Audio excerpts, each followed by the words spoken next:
With 80 warships, France's navy is one of the most powerful in the world. Its ships are engaged in all theatres of military operation. The sea is clearly the center of the world.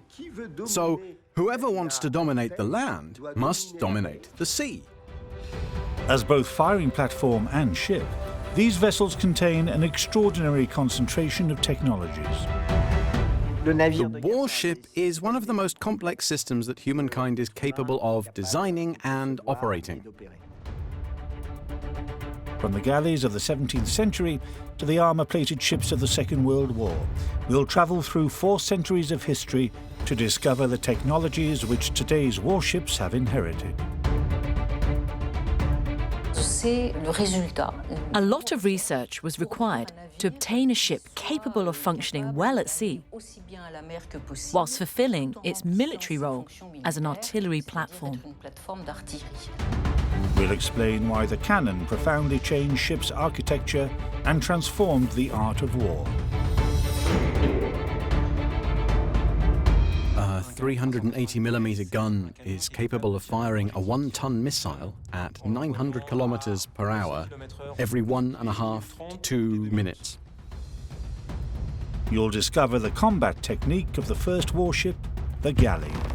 The strength of the galley lay in its impact.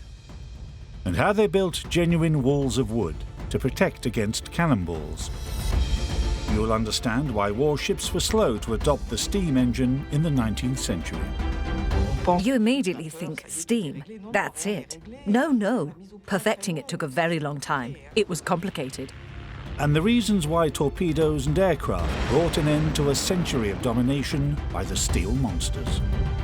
Welcome to 400 years of history and technology. Welcome to warships.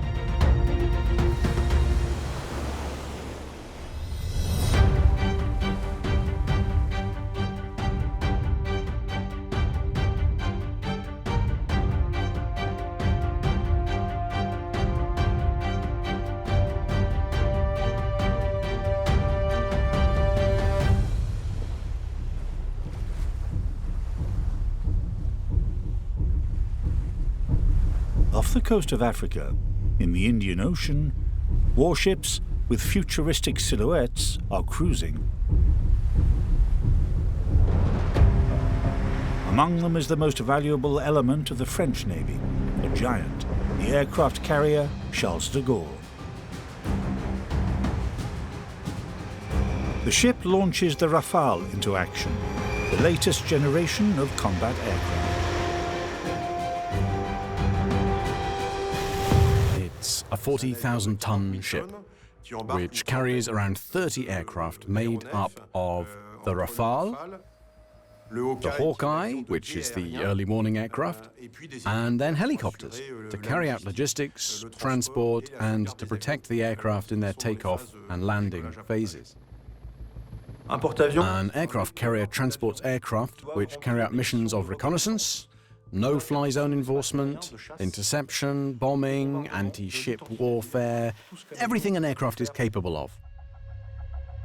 It is the largest ship in the French Navy, at 261 meters long and 64 meters wide. The Charles de Gaulle is the only surface ship with a nuclear propulsion system, which needs refueling just every 7 years.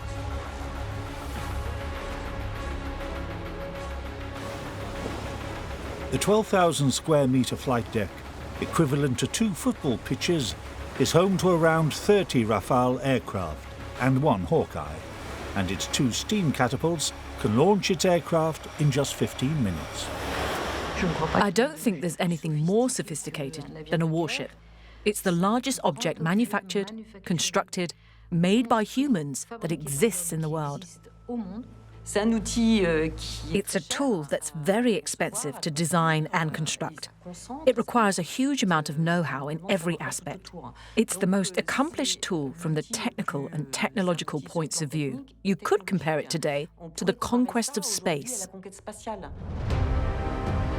Thanks to the aircraft carrier, France can deploy its military power and defend its strategic interests anywhere in the world.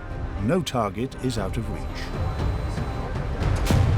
The warship is a part of France that can go anywhere in the world. It's capable of cruising any ocean on the planet, reaching every continent, and 80% of the population. Quand vous avez un porte-avions, When you have an aircraft carrier, you position it close to the coast. And with your aircraft, you can go a lot further, so you have a much greater ability to strike inland. The jewel of the French Navy is always accompanied by its escort. A minimum of 6 ships, which make up the task force. An aircraft carrier is never alone at sea. It's surrounded by a whole armada, which will allow it to escape from submarines or airborne threats, if there happened to be any. To protect the aircraft carrier, 1 anti-air frigate, 2 multi-purpose frigates specialized in anti-submarine combat, 1 replenishment oiler ship, and 1 nuclear attack submarine, which will be the fighter and protector of the task force.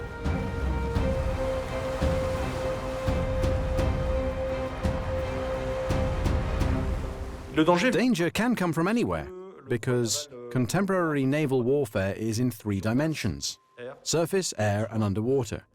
And no ship can defend itself against these 3 dimensions. While ships join battle today at a distance of over 1,000 kilometers, 4 centuries ago, they confronted each other in deadly close combat battles. One ship was perfectly designed for that type of fighting, the galley. In the 17th century, France had 40 galleys in a corps commanded by a general of the galleys.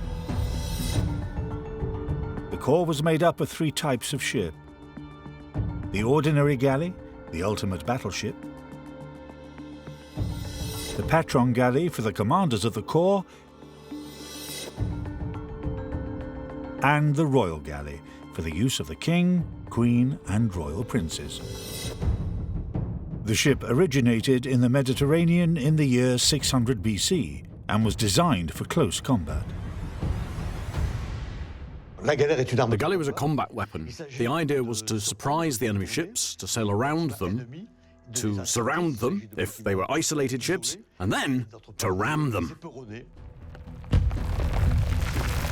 The strength of the galley lay in its impact, because you had to smash into the enemy galley at right angles. Smashing into the opposing ship meant ramming it at full speed, so the galley was shaped to glide over the waves. The slender hull, 8 times longer than it was wide, offered exceptional hydrodynamic performance. Its low height in the water gave the oars maximum lever effect. Finally, this ship, weighing just 250 tons, had 2 means of propulsion. Galleys had 1 or 2 masts with triangular sails, and as soon as there was a bit of wind, they put the sails up. But the main characteristic of the galley was the oars, the human propulsion.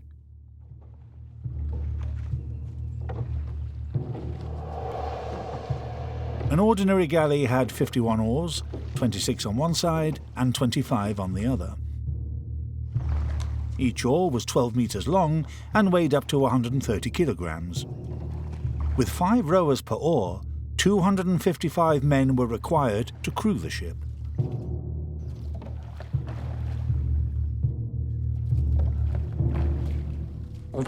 They would stand up and use all their body weight, and they would hold their oar, in which there were wooden structures called palements, which they'd grip with their hands, and then they'd push the oar all the way forward and pull it back towards them.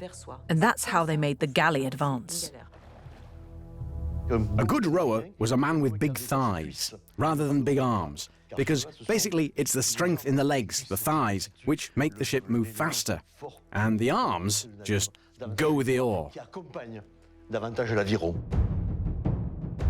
At full speed, the galley could reach 6 knots or 11 kilometers per hour, fast enough to seriously damage the opposing ship on impact.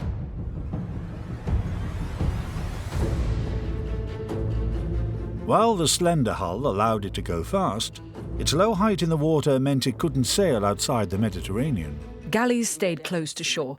They weren't sea-going ships. In winter, they stayed in port. If it was windy, they couldn't sail, so galleys weren't used often. The reason the galley fell from favour wasn't its poor nautical qualities, but its limited firepower. The problem with a galley was that you needed space for the oars and for the artillery. So the galley's artillery was packed into the bow. When two fleets of galleys confronted each other, they did so facing each other because of their cannons. The idea was to weaken the enemy before close combat. It was fairly tokenistic, because once you fire a cannon, you have to reload it, and it was very difficult to reload a cannon on a galley. From 1680, galleys were no longer used in the front line as they didn't have enough cannons. The ship was abandoned after reigning over the Mediterranean for 2 millennia.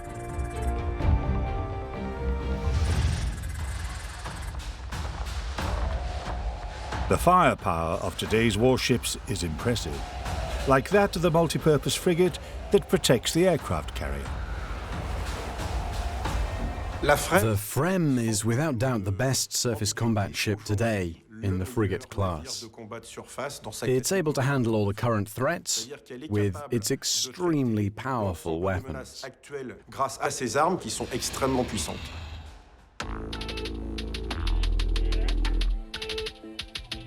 On the sides, two 12.7mm guns ensure close protection. At the stern, two 20mm remote-controlled guns allow automatic firing with target locking by day and by night. More imposing, on the bow is a 75mm gun with a range of 30 kilometers. It can destroy land, sea, or airborne targets. Against aircraft, there are 16 Aster missiles which can reach 3,500 kilometers per hour. Finally, the frigate has 16 naval cruise missiles to strike targets over 1,000 kilometers away. Ship's armament is the result of a long technical evolution. The first cannons, also called mouths of fire, appeared in the 14th century. Made from strips of wrought iron assembled by hand, it wasn't rare for them to explode on firing. So, for a long time, people were reluctant to load these weapons onto ships. In the 15th century, cannon manufacturing methods improved. Made from a new bronze alloy, they became safer and more precise. They were installed in large numbers on sailing ships with high freeboard, or height above the water. Unlike galleys, they had no oars, and so had space for artillery weapons along their sides. So began a new era, that of sailing ships and their powerful artillery, which were to dominate the seas for the next 3 centuries and change the art of war. The history of these warships began in the late Middle Ages.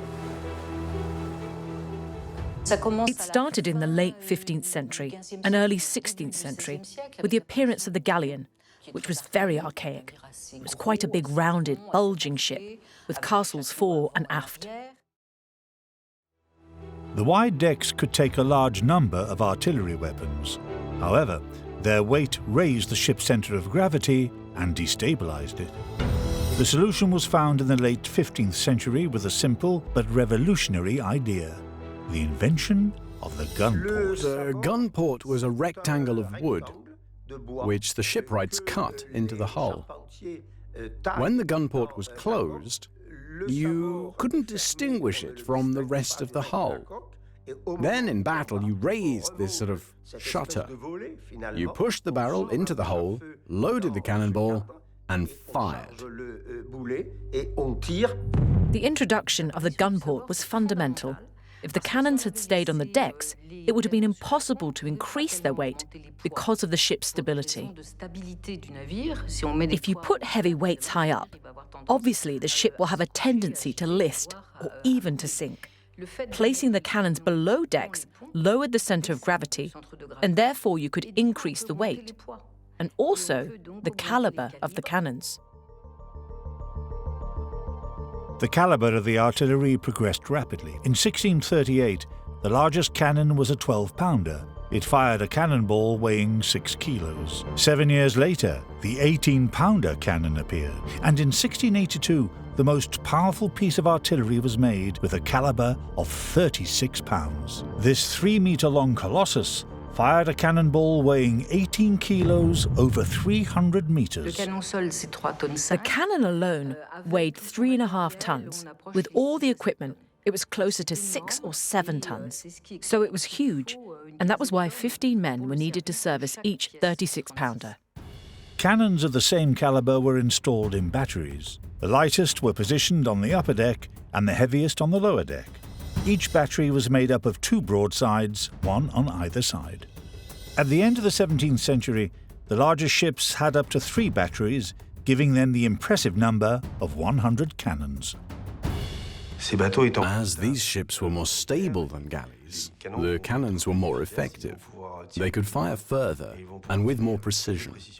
They could fire further because they were higher in the water, so that's ballistics.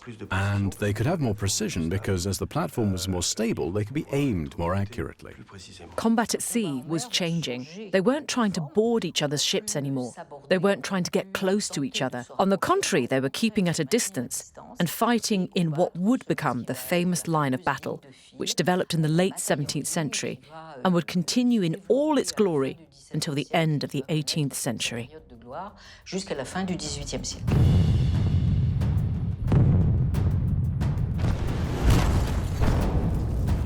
From 1664, boarding, with its risky outcome, gave place to the tactic known as line of battle. You had about 40 or 50 ships divided into 3 groups: the vanguard, the battle corps, and the rear guard, which had to fight the enemy in the same way. And the 2 squadrons sailed past each other, then turned around and did the same in the other direction. So you had battles lasting 10 or even 12 hours. You weren't seeking to systematically destroy the others. You wanted them to retreat, showing that you were the strongest. You occupied that area, and you were sovereign in that particular place. This war of intimidation involved the most powerfully armed ships, the ships of the line. In the vanguard were the ships with 3 decks and more than 80 cannons. In the middle, the ships with 50 to 68 cannons, and in the rear, those with fewer than 50 cannons. In the line of battle, you obviously tried to have the ships following each other, with the same nautical performance and approximately the same firepower, so you didn't create a weakness in the line. You need to try to imagine a sort of great fortification in which you systematically placed cannons of the same power. For the larger ships of the line, cannons and cannonballs combined exceeded 300 tons. That significant weight meant that the design of the ships had to be revised. If you place a lot of artillery in the hull, what do you have to do? You have to make the hull longer, or else you won't have enough space for the cannons, and you won't have enough space to operate the cannons. So you make it longer. But as you lengthen the ship, you also need to make it wider, because if you make it too long, it will become fragile and will have poor nautical qualities. So you have to increase its width. If you do that, you also have to increase the size of the masts. So you need to find larger timber with a greater diameter. The French Navy, like its foreign competitors, wanted to construct the best warship. Today, warships go through a long development phase. Armament, speed and maneuverability are considered in response to the needs of modern warfare. We have very powerful software which allows us to design the ship in 3 dimensions and very quickly to be able to integrate all the equipment and systems on board the ship. Steel hull, propulsion system, electrical and computing networks are built in at the shipyards.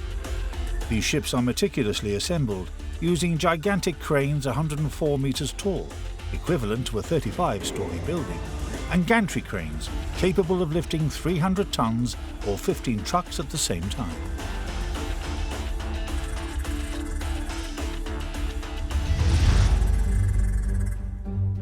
In the 17th century, warships were constructed by hand. It all started with the keel, the backbone of the ship. Constructing a warship was extremely complicated. You had to create a hull, starting with a keel, onto which you join wooden frames, like the ribs connected to one's sternum. These ribs or frames gave the hull its shape. It was much less slender than that of the galley, because the builders were looking less for the best movement through the water than the efficient distribution of the artillery's significant weight. In order to erect an impenetrable barrier, the distance between each frame was smaller than the width of a cannonball. Onto this wooden structure, they nailed the planking on the outside, so very long planks of wood which were placed along the hull from the keel to the upper deck. Inside, there was more strengthening, an inner skin, if you like, called the ceiling, so it was reinforced by planks of wood on the inside. Frames, planking and ceiling formed a hull, which could be up to a metre thick. That's why it was called the wall. This wall was pierced for the gun ports. They were arranged at an equal distance, 2.4 metres apart. And so as not to weaken the hull, they were arranged in a checkerboard pattern. The position of the gun ports was of crucial importance, as shown by the tragic fate of the Wasser. Disaster struck during the Swedish ship's maiden voyage on the 10th of August, 1628. The boat was very unstable.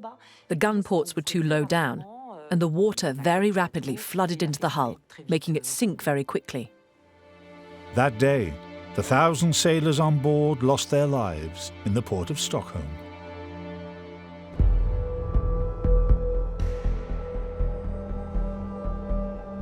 The sinking of the Wasser highlighted the importance of the height of battery. This is the distance between the waterline and the bottom of the lower battery gun port. There must be a certain distance, or else the ship will take on water through the gun ports and will end up sinking. So this height of battery can't be too small, but it can't be too big either, or the stability of the ship will be affected. It will lack stability. It won't have a good attitude in the water. After a year in the shipyard, the hull was finished and launched. The final stage could begin, the fitting out of the ship. This wasn't about positioning the artillery, but rather installing the masts, sails, and rigging. The masts reached 30 metres high, the equivalent of a 10-story building.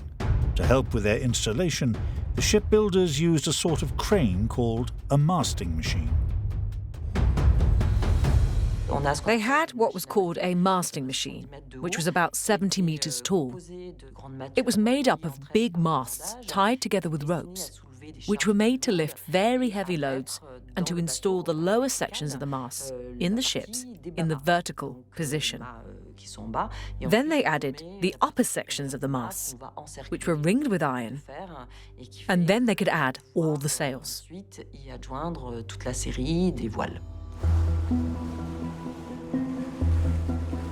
The surface area of the sails determined the ship's speed, a decisive element during battles at sea.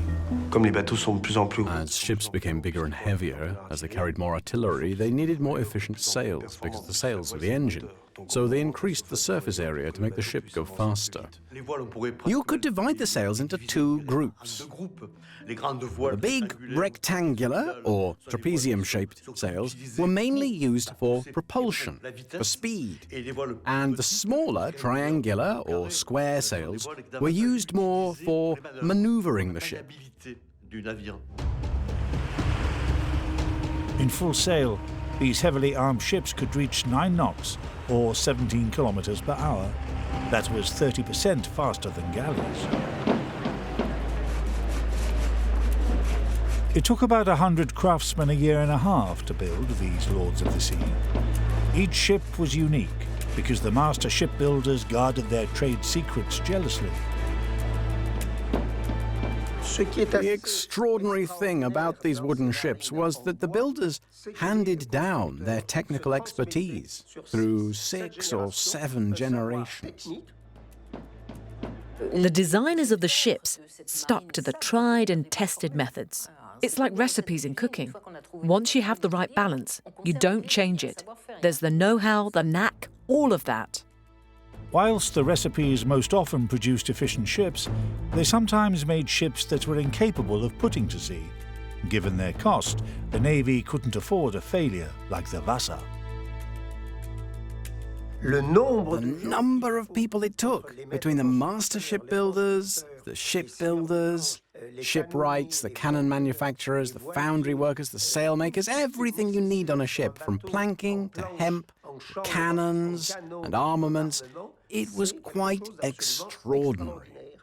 A ship cost £1 million in the late 18th century, which was equivalent to 300 kilograms of gold.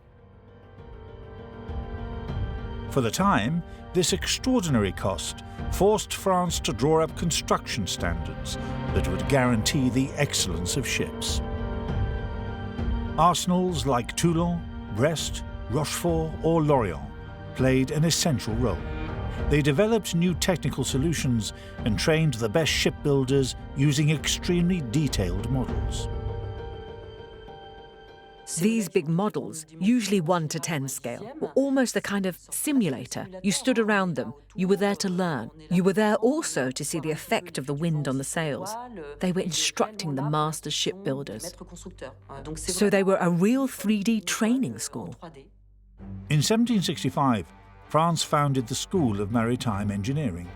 It trained the future engineers who would replace the old shipbuilders. These men of science used the new mathematics and insisted on drawings. It was the birth of modern naval architecture.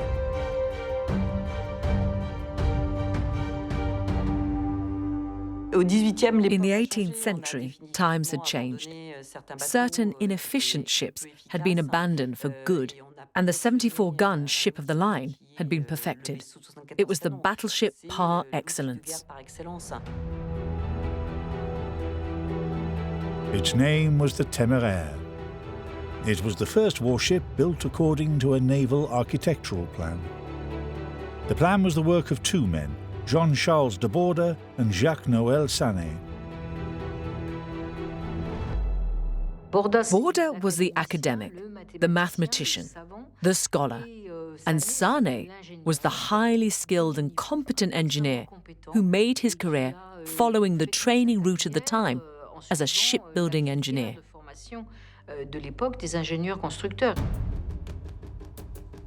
Together, they optimized the 74 gunship of the line, conceived 40 years earlier.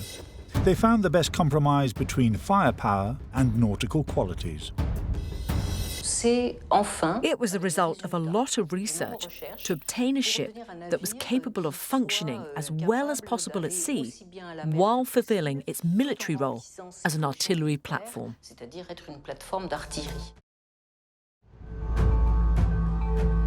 The ship's dimensions were impressive. 57 meters long, 15 meters wide. Its tallest mast was 85 meters high. When you imagine a ship moored at a quay level with a person, with its banks of sails, it was pretty impressive. If you placed a 74-gun ship of the line with all its sails unfurled in front of the Arc de Triomphe, the arch would be completely hidden, completely invisible. It weighed 2,950 tons. This giant was powered by more than 40 sails, with a total surface area of 2,600 square meters, or 6 basketball courts. This powerful propulsion allowed it to reach the unheard-of speed of 11 knots, or 20 kilometers per hour. The ship also had exceptional maneuverability, a crucial advantage in battle. These nautical qualities were desirable because in battle, changing tack was a very complex operation. Tacking took half an hour of maneuvers, assuming that the enemy wasn't firing at you from all directions. So the desire for maneuverability was essential in terms of war. The ship could change tack in just 15 minutes. That was half the time of its opponents. This prowess was made possible by the addition of one element on the mizzen sail, located at the stern of the ship, the boom. Gradually, this sail was perfected. The bottom of the sail was attached to a piece of wood called a boom, which kept the sail more rigid. And that was great, because it meant you could trim the sail very accurately and adjust it by a few degrees, more or less. Fast and maneuverable, the ship was powerfully armed. Its 74 guns were arranged in 2 batteries. In the lower battery, there were 28 36-pounder guns. In the upper battery, 30 18-pounders, and on the upper deck, 16 8-pounders. In the hold, it carried 4,400 cannonballs and 22 tons of gunpowder, enough to last 6 months. This ship was a formidable artillery platform. Sané-and-Borda's ship of the line was the centerpiece of the French Navy. The ship was built according to blueprints which standardized the model. That meant they could develop construction according to pre-established, standardized models, with a ship that would be identical. In 1 century, around 100 ships were produced in the shipyards. This success inspired foreign navies which sought to copy them. In the 18th century, industrial espionage was rife. There were British engineers who tried to come to Toulon to spy, and also to Rochefort. This espionage also happened when an enemy ship was captured, so technical knowledge and know-how circulated widely. These 74 gunships of the line and their variations, the 80-gun and the 118-gun, showed their power by exhibiting their artillery. Today, the stakes are very different. 21st century warships seek to be stealthy. The object of stealth isn't to make the ship invisible. That's impossible. It's to make it less visible, so that its radar imprint on an enemy's screen looks like a small ship or another ship, rather than a threatening, high-tonnage warship. On enemy radar screens, the battleship appears no bigger than a fishing boat. This achievement is made possible by the shape of the hull, which is able to attenuate radar waves. The main means of detecting a ship at sea is radar. The radar emits electromagnetic waves, which will touch the metal sides of the frigate, and this wave goes back to the radar, and the enemy radar gets an indication of direction and distance. The frigate has superstructures on the incline to avoid reflecting the wave, and also completely flat sides, because any cavity represents a sort of cage that amplifies the radar signal and re-emits it with more power, so you can be detected from much further away. So really, thanks to its shape, a Frem today that weighs 6,000 tons is seen as a boat of a few hundred tons that's hardly visible on an enemy radar. Stealth is a key advantage when ships confront each other without seeing each other. It allows you to strike the adversary before being spotted. But when the battle is a deadly head-to-head, the advantage will be with the one that has the greatest firepower. In the early 19th century, the distance separating 2 enemy ships during a battle was less than 500 meters. At that distance, the only thing that counted was the number of cannons. At Trafalgar, there were more than 5,000 cannons facing each other. To reach those numbers, you had to wait till the First World War. You didn't have that many cannons, and they were big ones, 36-pounders, whereas on land, Napoleon, in the same period at Austerlitz, probably had 146 cannons, and they were only 20-pounders. It was another world. Naval warfare was changing. It was no longer a matter of intimidating your enemy, but annihilating him. Destruction, the desire to annihilate one's enemy, started to appear in the middle of the 18th century. There were battles that demonstrated how they were trying to sink enemy ships, or even, really, to kill men. The French fired to demast ships. They sought to immobilize the enemy by aiming at the sails. They made the masts collapse. On the other hand, the English were much more dangerous because they fired to kill. So, they aimed at the level of the ship's rail. The English cannonballs splintered about 1 meter of wood, so the poor French sailors were hit full in the chest or the eyes by these splinters, and the French losses were much greater than the English losses. In 1779, the English perfected a new artillery weapon which they introduced on their ships a year later. It was called the carronade. The carronade was a short cannon placed on deck, offering very accurate firing over a short range. It was very destructive. The carronade could easily pierce an enemy's hull, but also fire across the decks. The carronade, loaded with shrapnel, fired at the enemy decks at less than 300 meters. The results were devastating. The French soon copied it and installed this deadly weapon on their own ships. Whether they were carronades or cannons, a lengthy process was required before these artillery weapons could be fired. First, you had to clean the inside of the barrel to remove any powder from the previous firing. Then the powder charge was inserted. Next, the cannonball, wedged between 2 wads of old ropes, was compacted in the barrel. The gun was moved close to the gun port using a system of ropes and pulleys. 15 men were needed to manipulate this heavy 3.5-ton gun. Once in position, the gun commander would discharge the powder and light the match cord. I use the example of a Formula One car coming into the pits to change its tyres. You have to be as quick as possible. Loading a cannon was no different. You had a team around a cannon, and they had to react very fast and be perfectly coordinated. And that coordination only came with practice. The English were capable of firing a 38-pounder gun in 8 minutes. The less well-trained French took 2 or 3 times longer.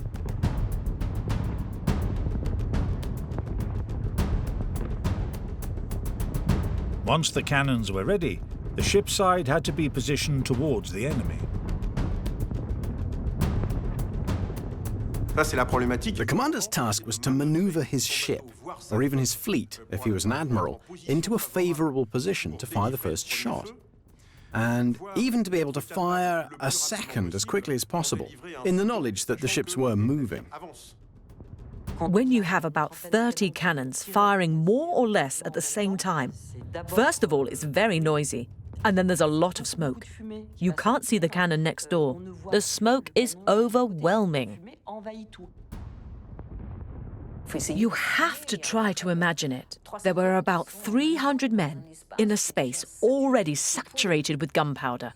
You can't imagine what it was like, but it would burn your throat. There was the heat, of course, the fear, the noise of battle and explosions, because opposite you, the enemy was also firing. And when he hit his target of the enemy gun ports, the wood exploded, which sent splinters and particles whirling about the batteries, striking the men. The wounds show this quite clearly. In addition to the dead, there were dozens of wounded men. So that the crew wouldn't panic at the sight of so much blood, the decks of some ships were painted red. The English ships had trained crews, used to very strict discipline, and, if I can put it this way, they were replaceable.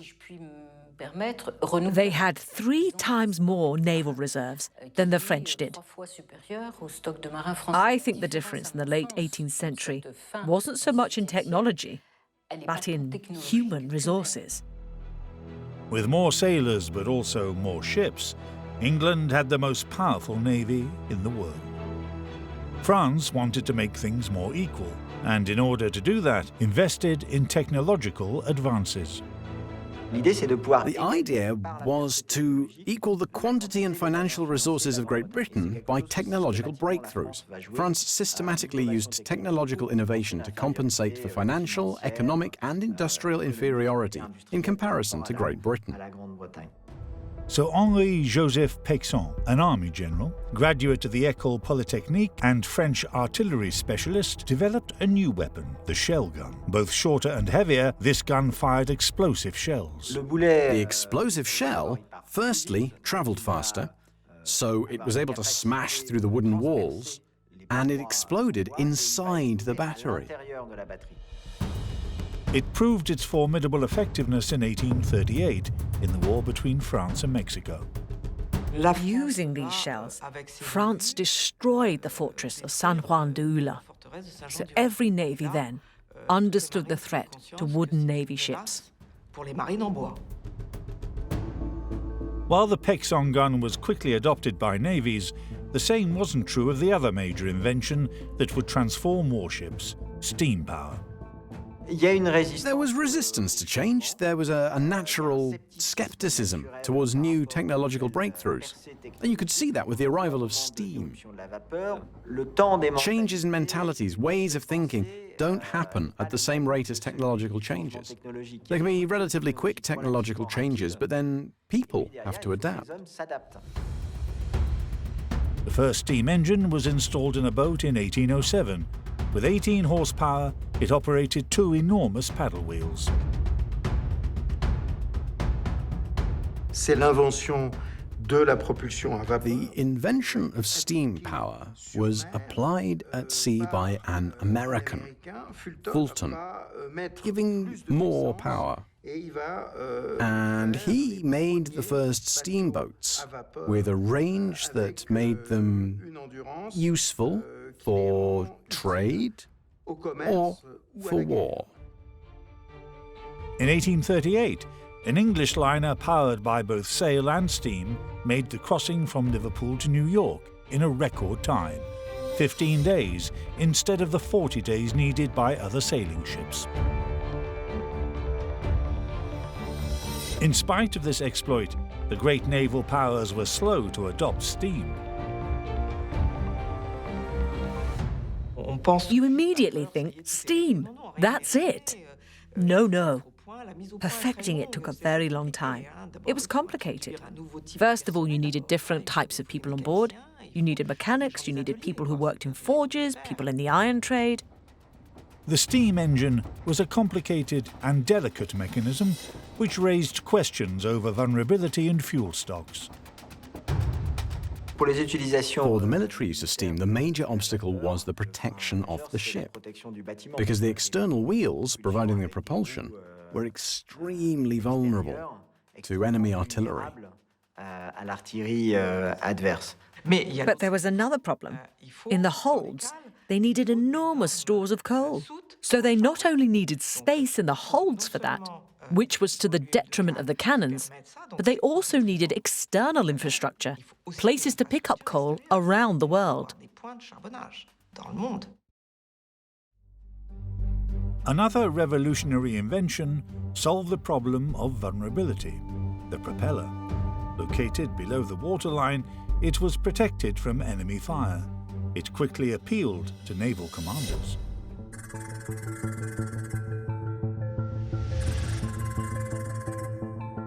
Every warship is now driven by propeller. It allows them to travel at remarkable speeds. The problem is that they generate considerable noise, which can be picked up by enemy submarines using their sonar. They have antennae, which try to detect the presence of mechanical objects, such as boats, among the sounds of the sea. Civilian boats can be detected from far away because their priority isn't to avoid detection by submarines. On the other hand, on the Frem frigate, the hull has been specially designed to limit the noise of water flowing off the hull. The stabilizers have been removed, and a much quieter method of stabilizing the ship is used. The engines obviously have to run, and the pumps cause vibration. All that sound is insulated from the hull in order to reduce the noise emitted by the ship. Engineers have also worked on the shape of the propeller. Its hydrodynamic qualities make this ship even quieter.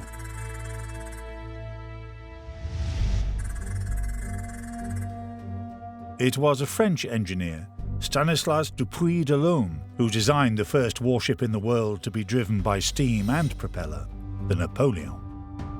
5 years after its launch, it demonstrated its 500 horsepower in the Crimean War, when the Russian Navy faced the French and English navies. People understood the usefulness of steam power when the Napoleon gave a tow to the flagship, the Ville de Paris, which wasn't a traditional three-masted ship, so only driven by sail, because there wasn't much wind and the currents were against it. And the British were stuck at the entry to the Dardanelles because they didn't have a sufficiently powerful steamship. It was a brilliant demonstration of the superiority of steam over sail.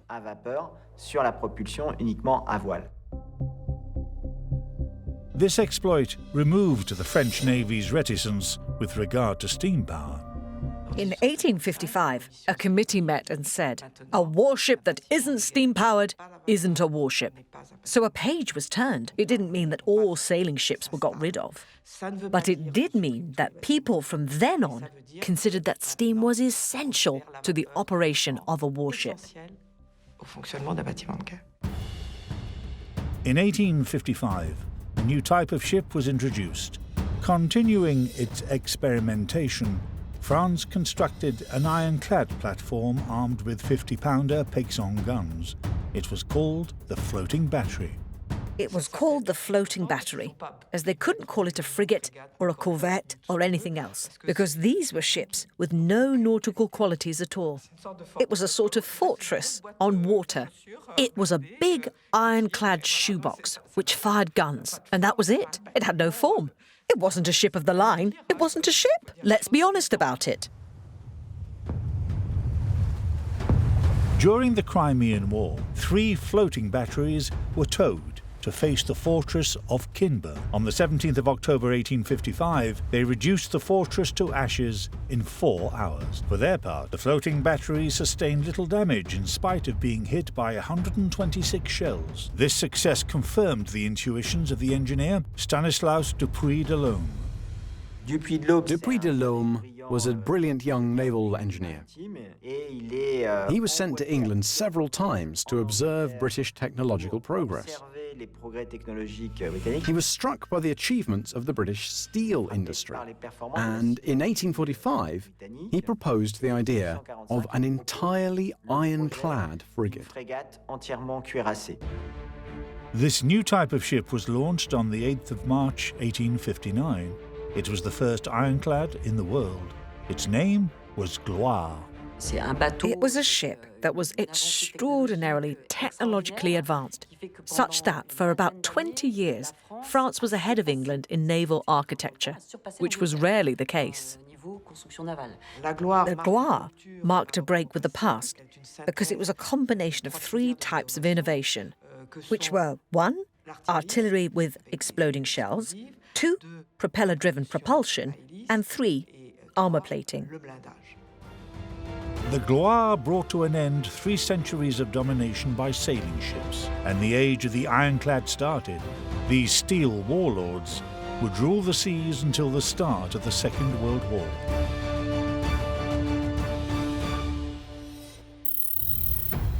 The Gloire was an imposing warship, almost 78 meters long and 17 meters wide. But it was above all a very heavy ship due to its armor plating, 5,630 tons. Plates of wrought iron, 11 centimeters thick, were fixed to its wooden hull. They went all the way round the ship at the level of the waterline. These plates added 844 tons of extra weight. Dupuy de Lome was forced to reduce the weight if he wanted to retain its nautical qualities. Depuis de l'Homme needed to save weight, so the forecastle and the aft castle disappeared, and you had a continuous deck with all the guns in battery under an armour-plated deck. Normally, it would have had 2 decks, but with the weight of the armour plating, he had to remove one battery, and that was why it was called an ironclad frigate. Although fewer than on earlier ships, the guns were much more powerful. The Gaulle was armed with 36 shell guns, which were now able to be aimed through almost 180 degrees using a system of rails.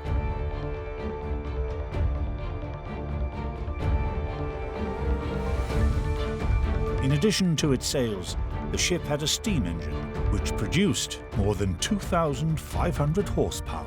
With a powerful engine and reduced weight, the ironclad could reach the impressive speed of 13 knots or 25 kilometers per hour. This first ironclad in the world was a successful blend of the floating battery and the ship of the line.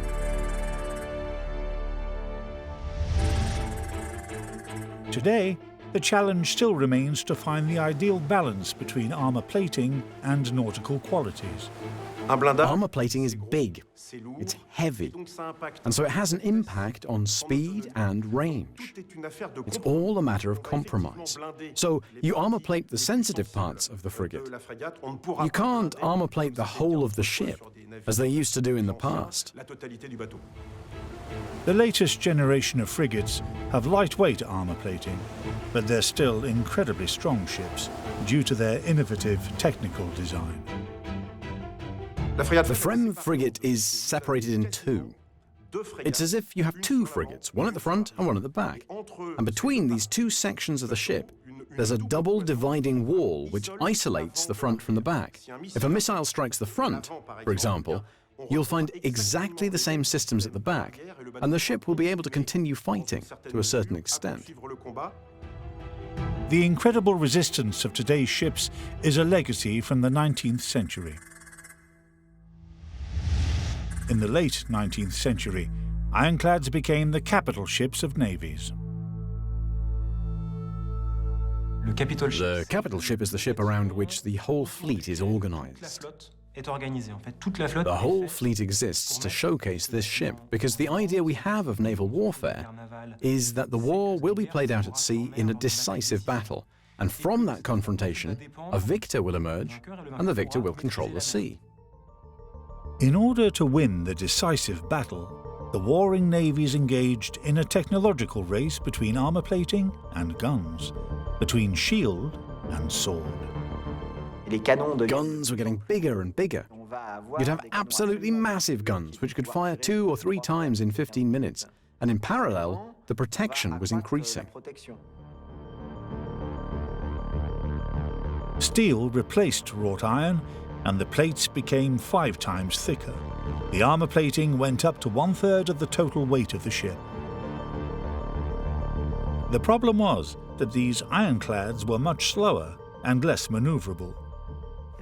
One of the solutions was not to armour plate the whole length of the ship, but only the vital parts, to reduce the number of plates to 2 or sometimes 4, which were installed around a sort of fortified castle.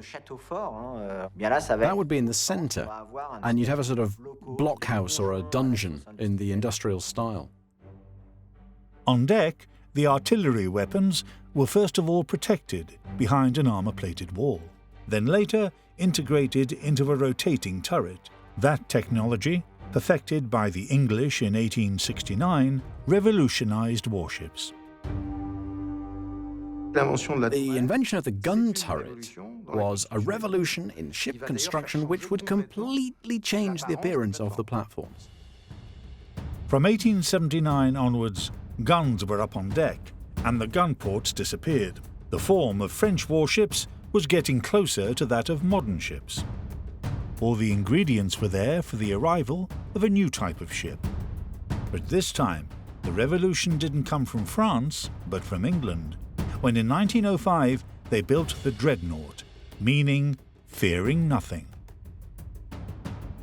When the dreadnought came into service, all the ironclads that existed before were named pre-dreadnought, in order to show that there was a significant break between the ships that existed and this dreadnought. And the really revolutionary thing about this ship was the fact that it was driven by turbines and went fast. It was well protected and possessed a uniform main battery of heavy caliber guns. The English had understood before anyone else that this was the age of big guns, with a range of 22 kilometers. The advantage was that they could engage the enemy from as far away as possible with maximum firepower.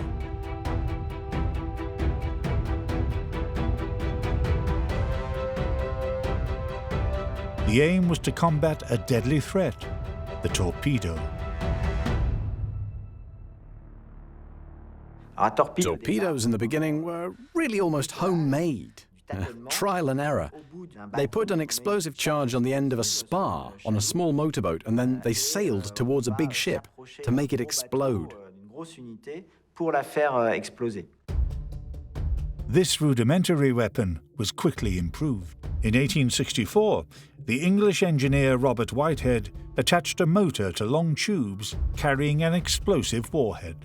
Undetectable, the torpedo moved along, level with the water, and exploded below the armor plating of the ironclad.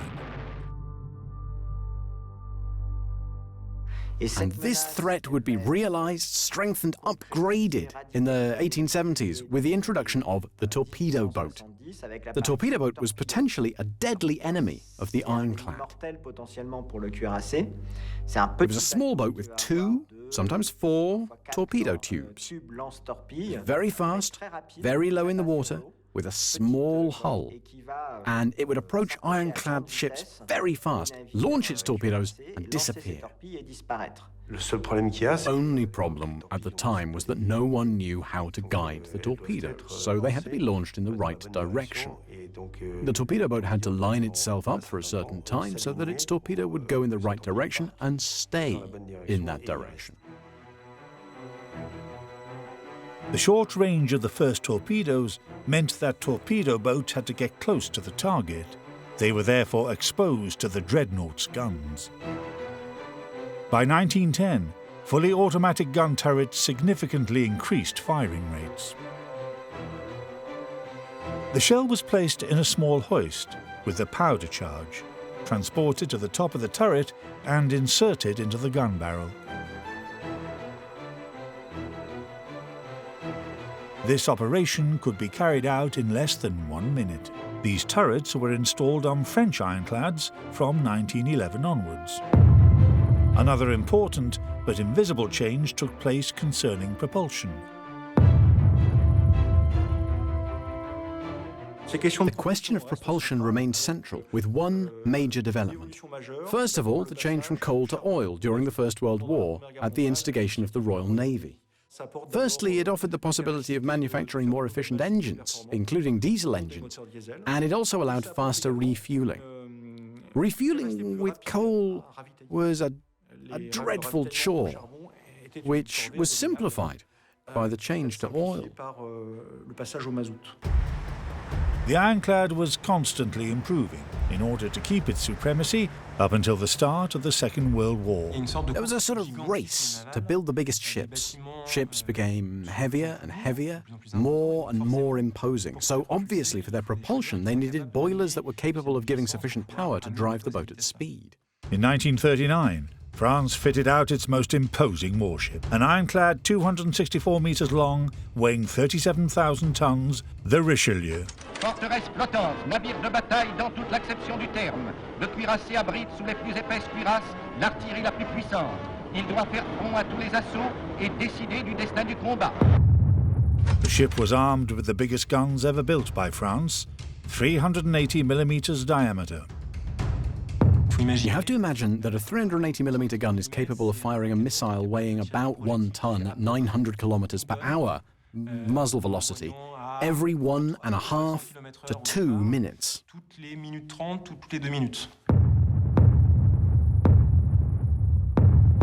The ships fighting each other were getting further and further apart. Between the very beginning of the 20th century and the Second World War, the range of naval artillery increased sixfold, pretty much. So that allowed ships to fight each other from much further away. But the Second World War sounded the death knell for these colossal ships. With their undersized air defences, they were incapable of withstanding airborne firepower.